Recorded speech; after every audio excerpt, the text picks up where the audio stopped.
Hi, everybody. This is Caroline with Florida Breeze Realty. We're here with my friend and first-time homebuyer, Andy Andrus. He's here to give you a little insight and perspective on the first-time home buying process with us. Let's breeze right into that conversation.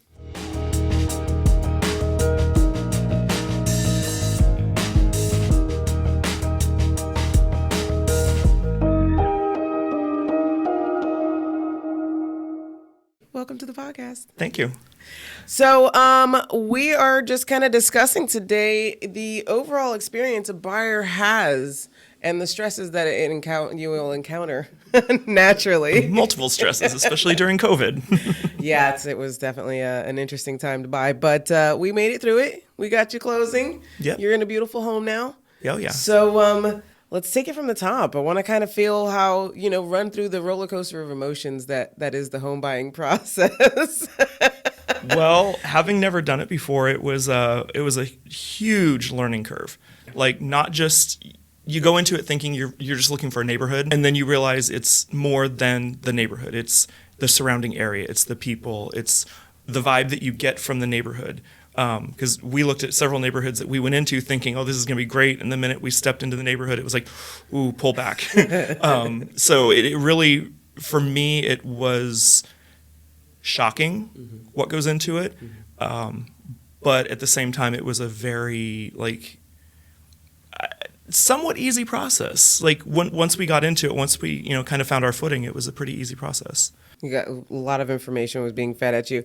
And part of this idea is it moving forward with it being the COVID thing happening. Everybody's moving forward with the idea we can buy a home virtually. But I'm still one of those adamant, you have to experience it. You have to be in it. You have to feel the home, the neighborhood, the area, everything that you're referring to. But definitely getting into that home, you have to try it on. Well, I mean, out of what, we looked at 24, 26 houses, somewhere in there. And how many of them on paper did we look at and we're like, it checks all the boxes, and we walked into it and it was just like turn around and run, because the presentation versus the reality were very different. So you're right. I could never have bought a house without going into the house itself.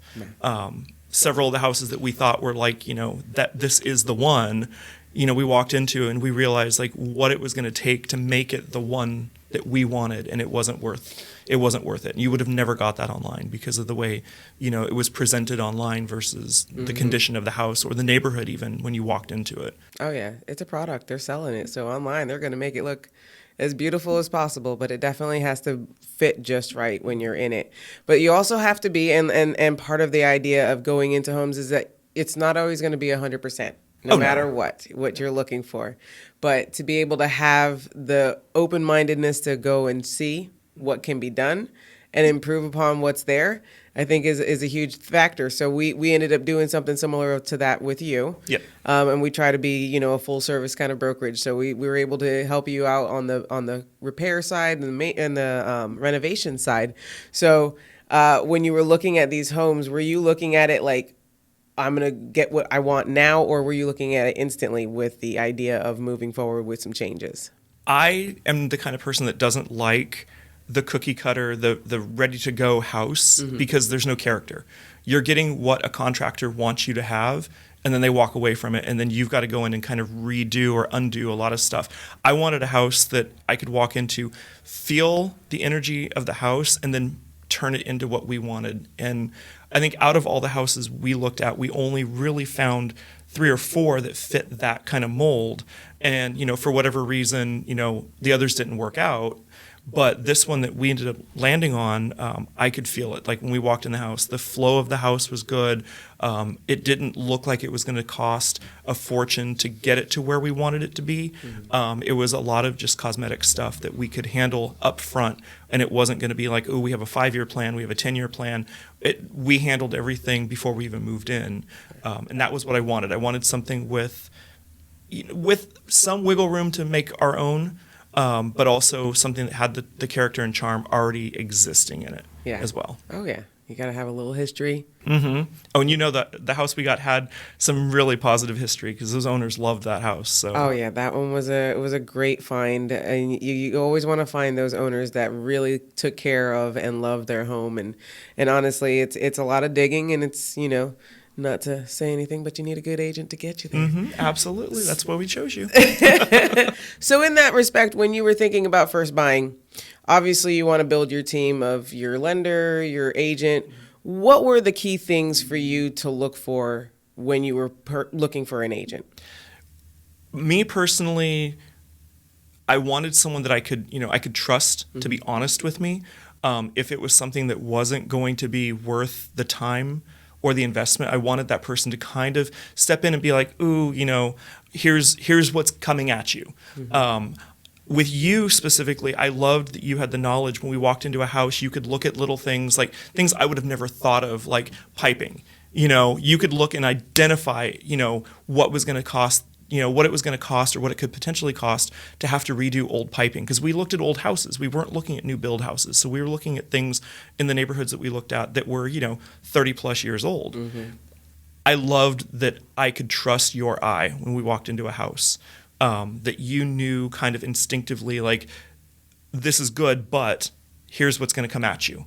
And we were able to avoid some of the kind of pitfalls of, that first time buyer where you get in and all of a sudden it's a money pit and you're just drowning.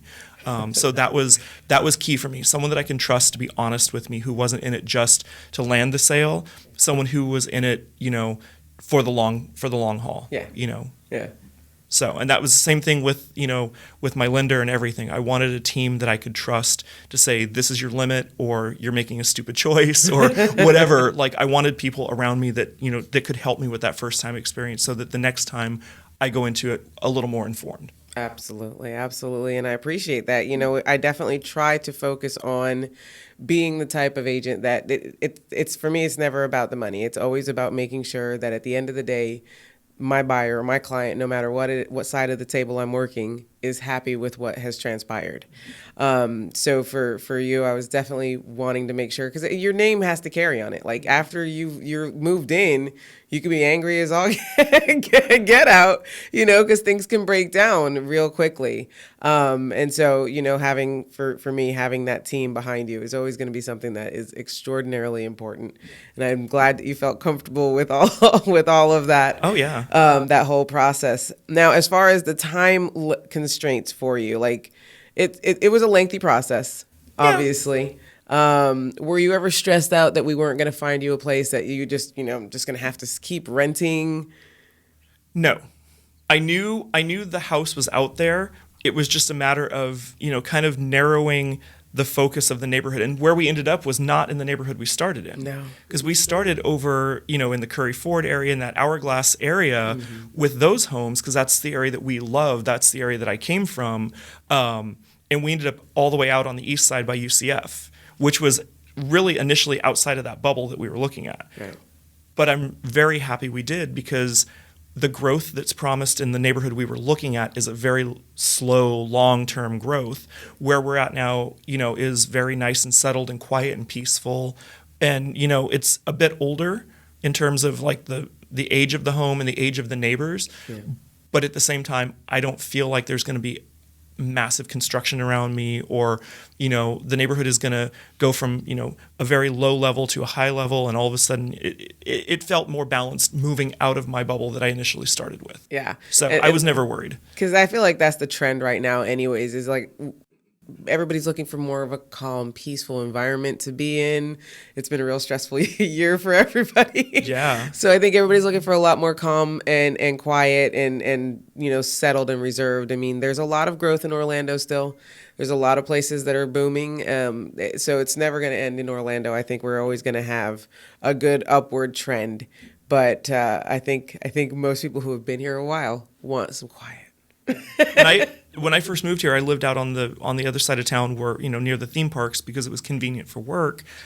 Which you're always stuck in tourist traffic. You're always on I-4. You're always you're stuck in something. Yeah. And out where we're at now, yeah, it's a bit further of a drive, but I can come home at night and I can tune out the world. The neighbors are super quiet. I'm not hearing traffic. I'm not dealing with traffic. It's peaceful. Yeah. And that was worth the wait. Yeah. Well, that's good. I'm glad that it all worked out well for you, obviously. I never want anybody to have a bad experience. So, in the overall of home buying, The For you, what was the biggest, like most important thing in the entire transaction to have to overcome and accomplish? I think kind of changing what I wanted sort of midway through the process, because I went into it thinking I was going to find this, but the realization of the market right now is what I wanted was far outside of my price range. What I could potentially get from a house that was more realistic, what I could turn it into, I had to shift from the now to the, hey, what can I have in a year from now? You know, what can I Yes. turn this house into? And that was like when we looked at this house that we landed on, it was just that. Like I looked at it, I was like, you know, it needs a little landscape work. I can do that in the fall. You know, it needs this, it needs this. We can do that over this amount of time. And it's going to be the house 100% that we wanted. And it's going to be that way in a short term and not necessarily a 10-year type plan. Right, So, right. And yeah, but you're going to be there for like 10 years. of type course, plans. of course. Yeah. But I had to shift what I wanted, what my priorities were, Yeah. kind of midway through the process. Yeah. No disappointment there, though. No, not at all. Because it was just a constant evolution of, oh, I want this vibe, but then that vibe came with a much higher price and a lot more work. But I can get this vibe over here if I just shift out of that bubble, that comfort bubble that I was thinking. Yeah. And I know you got most of your work done prior to moving in. That was probably one of the best ideas ever because, as you know, construction dust. Between the repiping, the floors, you know, all of that, yeah, no, there's no way I could have lived through it because even after all was said and done and we had it all cleaned up, there was still, you know, dust settling, you know, on the daily basis for about a week or so. So, yeah, I was glad that we had enough of a buffer between moving out of my rental and into the house that we could get everything done. And it was a great team that did it. So, Yes. Yes. We're always happy to help. So from renting to home ownership, it was an extraordinary process, and we had a lot of ups and downs along the way. So this roller coaster of emotion that comes with real estate. What was some of the key things for you that for me that I was able to do or provide that kind of helped you feel more confident in this process? I think first and foremost, your knowledge of areas was critical because there were a few places that we looked at that you were able to be like, ooh, it's not there yet. That's not the vibe you're looking for. So I think you were able to kind of keep me on track towards the area that I wanted. Because sometimes, you know, I would get carried away like, ooh, it's up and coming. And you're like, up and coming in 10 years, you know. So you were able to you had a great knowledge of the different areas, especially on the side of town that we bought. So you were able to really kind of hone us in on specific areas instead of like the broad bubble. That was, I think, the biggest thing when we were kind of throwing the net out there initially. And then as we were walking properties, the things that you were able to point out to us without having the inspection that you could see with your naked eye that were concerning, or maybe not necessarily concerning, but things that, you know, this is what it's going to cost you to bring it to what you want it to be. I think that was really important too, because there were a couple of houses we walked into, and I could see the blank canvas. But then you layered it with, well, hey, it's going to need this, this, this, and this. And that really kind of helped ground me and keep me real on what it was going to be. Because, again, I didn't want to get into a money pit situation where, oh, I can do all this stuff. It's great. But then it's going to also be, you know, $30,000 later situation. And there were a few houses that we loved, but the more we started, like, really breaking it down, when we looked at it, it was going to push us way outside of, you know, what our budget was going to allow. Yeah. And did you ever feel especially with inspections, was there anything in the inspection period for you that was different than what you expected an inspection to be or provide? I think we got really lucky with the house because when the inspector came over and was walking the house and everything, I was waiting. Like, I was one of those people waiting for the shoe to fall. Like, oh my God, something bad he's going to come out and he's going to say something bad. Even though we knew that the homeowners kept really good care of the home, I was still waiting for that secret in the attic to, to pop out. Yeah. And it didn't. And I think so in my head, I had it built up. I'd watched enough of those, stupid home renovation shows where those things. you get into it and like, this is such a beautiful home. This is my dream home. And then, oh, by the way, the rafters are collapsing and you're going to have a whole new roof put on and it's going to be, $50 million later. And I in my head, I had like prepared myself for the absolute worst. For the worst case. So when he was walking through and he was just pointing out some of the minor things, I was like, oh, okay, this isn't as bad as it could have been, but it was good. Again, the team that you had to work with their honesty and the integrity of, what they were doing helped kind of dial me back. And like, I wasn't standing on the edge waiting for everything to collapse around me. It helped a lot. So yeah, the real shock was that there was no real shock. I think for me, I was just sitting there waiting, holding my breath, that something bad was about to happen. And yeah, because a lot of the times everybody talks about the bad experiences they get with home buying and the home ownership immediately after. And I think a lot of people are deterred by the idea of buying a home. Where right now, I mean, what's the point of renting? It was costing you almost as much to rent as it is to own at this point. Yeah. But now you get to call it your own. Yeah. And with you're not more in a square shoebox. footage. I went from a 660 square foot, little apartment in a cramped apartment complex to, a 3-bedroom, 2-bath house with, a nice huge yard and, and space. An amazing tree. Yeah, that tree. Everyone who comes over, like, I'm like, yeah, that was a selling point for me. The rest of the house could have been, cardboard box, but I wanted that tree. That tree had to come with it. It was in the listing. Don't worry. You can see it from the Google map, looking down on it. There's the tree. Yeah. Yeah. So the inspection was a clear shoot. That was a beautiful thing. And I'm glad you had a smooth experience with the whole thing. I honestly am.